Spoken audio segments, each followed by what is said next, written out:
Hello, this is Marian, your English teacher, and welcome back to the English Grammar course. Today we will continue this course with a lesson on prepositions. But first, let's review our last lesson on adverbs. An adverb is a word used to describe or modify verbs, adjectives, and prepositions. Adverbs can tell you when, where, or how an action takes place. Some adverbs are placed in a sentence to emphasize or intensify adjectives or adverbs. There are many classifications of adverbs, and they can generally be used in the following ways. At the beginning of a phrase, usually to emphasize a point. Ultimately, the team's score was too low to win. Notice how there's a comma after the adverb ultimately. We can also use adverbs in the middle of a sentence and before a verb. We sometimes get ice cream after a long walk. The adverb sometimes is placed between the subject we and the verb get. Finally, an adverb can also be placed at the end of a sentence or after a verb or clause. For example, the cat looked at the squirrel curiously. The adverb curiously is at the end of the sentence, after the verb looked. Now there are many types of adverbs, for example, of manner, time, place, degree, certainty, and interrogative. Adverbs can also be used in a variety of grammatical constructions to make comparisons. We follow the structure more plus adverb plus than to form the comparative. For example, I cry more easily than my sister. We use the construction most plus adverb to create the superlative. For example, Nathan showers the most often. With irregular verbs, like hard, we do not use more or most. We use harder than and the hardest. Or for example, in these sentences, the lion runs faster than the gazelle. The cheetah runs the fastest. Great. Now it's time for some practice. Can you find the mistake? This chair I'm sitting on is so comfortable. Come there and try it out.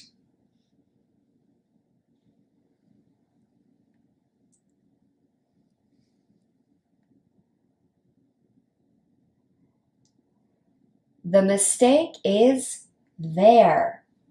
The speaker should say, come here and try it out. There is used for things that are far from the speaker, whereas the adverb here indicates something close by.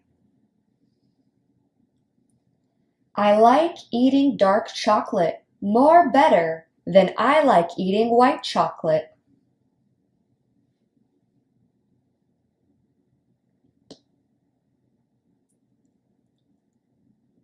In this sentence, the error is more better than. We do not need to use the word more. I like eating dark chocolate better than I like eating white chocolate. Great work! Now we can move on to today's topic, prepositions. A preposition is a word or a combination of words used to show the relationship between a noun or pronoun in a sentence to another word in the same sentence. A preposition must always be followed by a noun or pronoun. It cannot be followed by a verb. For example, the box is under the bed. The preposition under indicates the location of the box compared to the bed. We were in the middle of a storm. The preposition middle of indicates the location of the speaker in regards to the storm. Now, there are 5 categories of prepositions: simple, double, compound, participle, and phrase prepositions. In this lesson, we will be exploring simple, double, and compound prepositions and their uses. So let's get started. Simple prepositions are words like in, on, off, over, at. For example, the house is in Italy. Double prepositions are 2 simple prepositions used together, as for example, into, upon, out of. For example, pour the cream into the bowl. Compound prepositions regroup 2 or more words, usually a simple preposition and another word like across from, in addition to, from beneath. These groups or combinations of words are considered a preposition. For example, my husband sits across from me at the dinner table. These prepositions are used to form a phrase that indicates where or when something is in relation to something else, to give directions, or to introduce an object. Their usage can be further categorized into subcategories of prepositions of position, movement, time, and purpose. Let's begin with some prepositions of position or place. They are used to describe where something is located in relation to something else, or where an action happens. Here are some examples. Above. The blue dot is above the box. We use above when 2 objects are not touching. On. The blue dot is on the box. We use on when 2 objects are touching. Under. The blue dot is under the box. We use under when one object is covered by another. Underneath is also a preposition with the same meaning, but just a little more formal. Below. The blue dot is below the box. We use below when one object is in a lower position than the other. It is not touching the other object. Beneath has the same meaning as below. It is also just more formal. Behind. The blue dot is behind the box. We use behind when the subject is hidden by an object. In front of. The blue dot is in front of the box. we use in front of when the object is hidden by the subject. Next to. The blue dot is next to the box. Next to means beside. Between. The blue dot is between the two boxes. We use between when the subject is in the middle of two or more other objects. Near, close to, by. The blue dot is near the box. These three prepositions indicate a small distance between the subject and the object. We only use to with close, close to. In or inside. The blue dot is inside the box. In and inside mean the same thing. Outside. The blue dot is outside the box. The prepositions of place, in, on, at, can be the trickiest to use. In is usually used with larger or enclosed areas, such as cities, countries, and tunnels. For example, I'm in Rome. Or, Josh was sitting in a cafe this morning. We use the preposition at for smaller spaces and points on a journey or destinations. For example, they arrived at the supermarket. Let's meet at the cafe.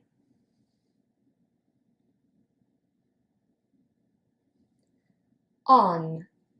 While we use in for cars, we use on to refer to public or commercial means of transportation. For example, the service on the plane was very good. My wife stayed on the bus until the last stop. These are general guidelines to using these prepositions. There are no specific rules and just need to be practiced. Now, prepositions of movement or direction describe how, where, or in what way something moves. The most basic preposition of direction is to, which implies movement in the direction of a goal. For example, we drove from Los Angeles to San Francisco. This means we started in Los Angeles and moved in the direction of San Francisco.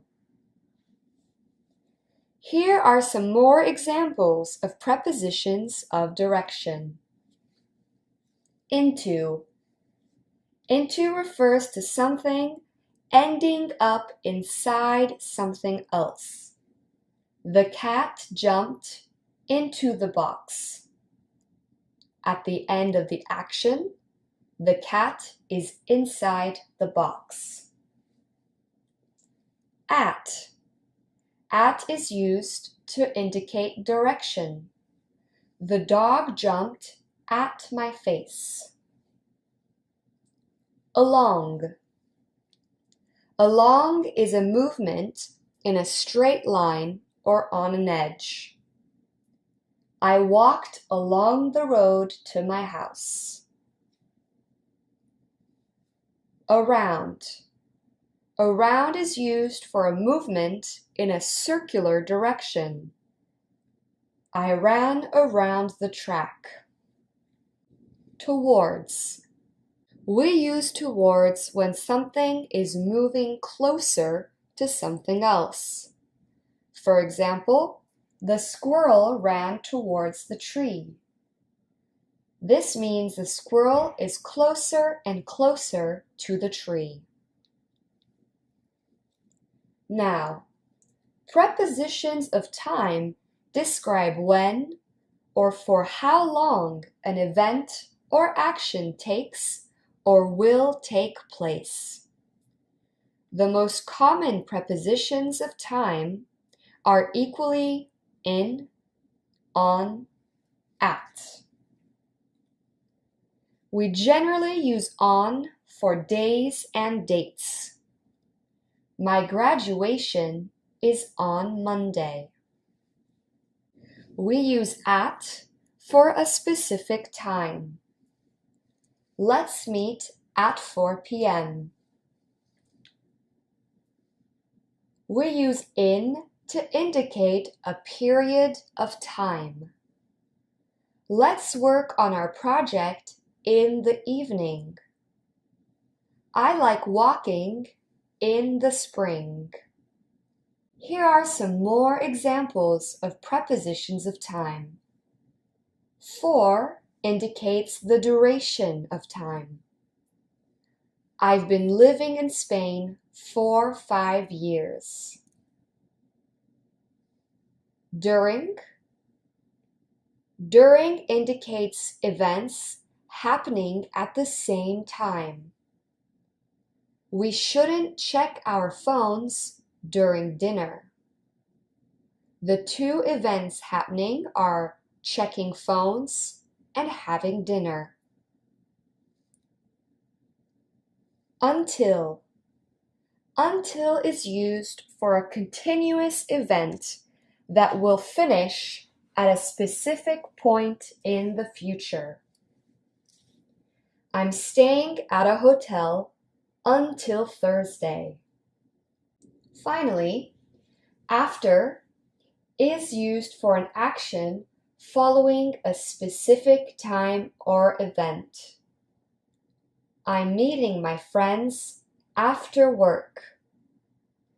The action meeting is happening after the event work. Next, we have prepositions of purpose, which describe why something happened or will happen. Here are some examples. For, she made the cake for her brother. Because of, I arrived late because of work. From, I know from experience not to upset them. All right, it's practice time. Can you identify the preposition? The song was written by Taylor Swift.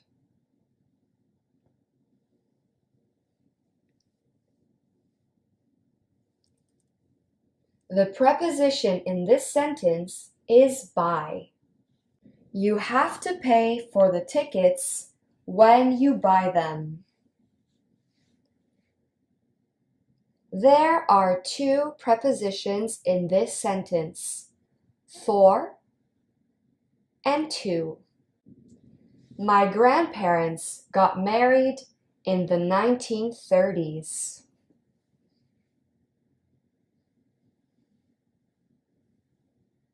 The preposition in this sentence is in.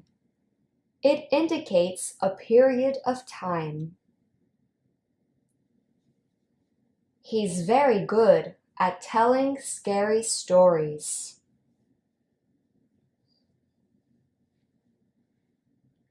The preposition in this sentence is at.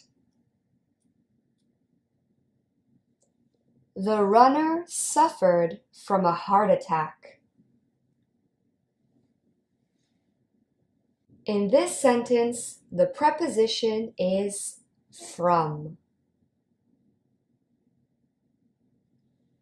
She ran around the office looking for her phone. There are two prepositions in this sentence, for and around. Well done. Now let's practice in a real-life context.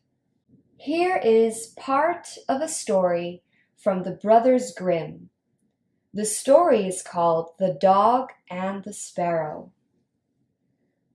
We will read it together, then you will have 3 minutes to identify all the prepositions.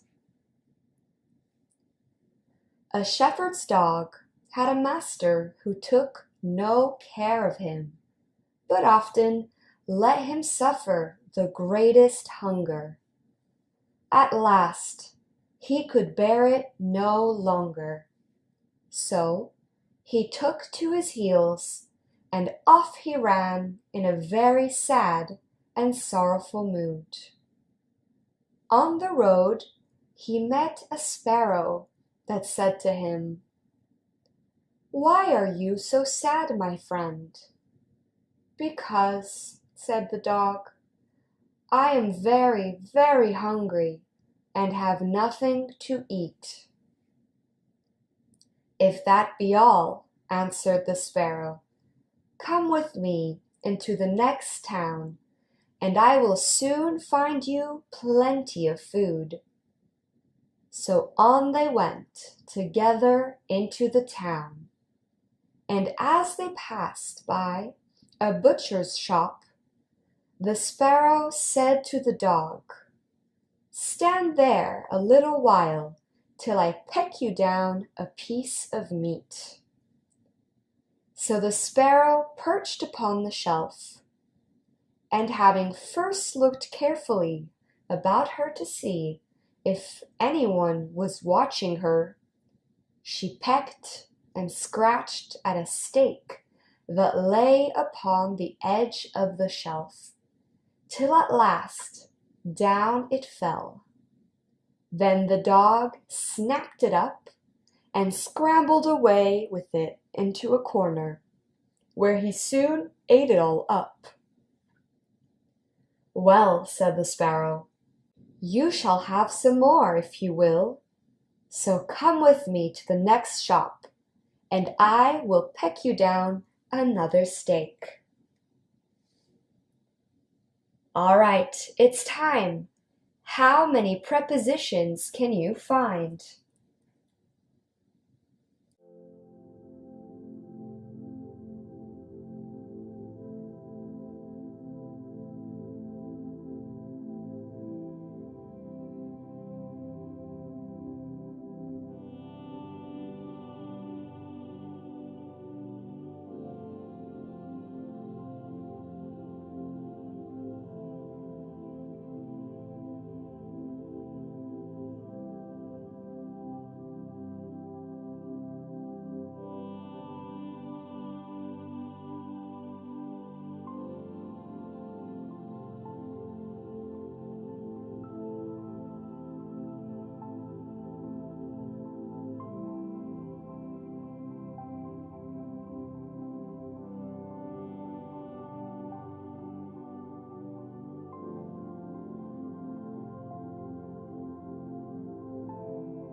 Time's up! Now in this story, there are a total of 22 prepositions. Did you find them all? The prepositions are care of him, took to his heels, ran in, on the road, said to him, come with me into the next town, plenty of food, went together into the town, passed by a butcher shop, said to the dog, a piece of meat, perched upon the shelf, looked carefully about her, scratched at a steak, lay upon the edge of the shelf, scrambled away with it into a corner, come with me to the next shop, I will peck you down another steak. Great work! Now it's time for review. A preposition is a word or a combination of words used to show the relationship between a noun or pronoun to another word in the same sentence. A preposition must always be followed by a noun or pronoun. Otherwise, it is not a preposition. Simple, double, and compound prepositions are used to form a phrase that indicates where or when something is in relation to something else, to give directions, or to introduce an object. Their usage is further classified into prepositions of position, movement, time, and purpose. Prepositions of position or place are used to describe where something is located in relation to something else, or when an action happens. Some examples are in, on, at, above, under, between, near to. Prepositions of movement or direction describe how or where or in what way something moves. For example, to, into, at, along, towards. Prepositions of time indicate when or for how long an event or action takes place. Some prepositions of time are in, on, at, for, during, until, after. And finally, prepositions of purpose describe why something is happening, has happened, or will happen. Some prepositions of purpose are for, because of, from, etc. We did it! Great work for finishing this first look at prepositions. In our next lesson, we will learn about more types and more uses of prepositions. See you then!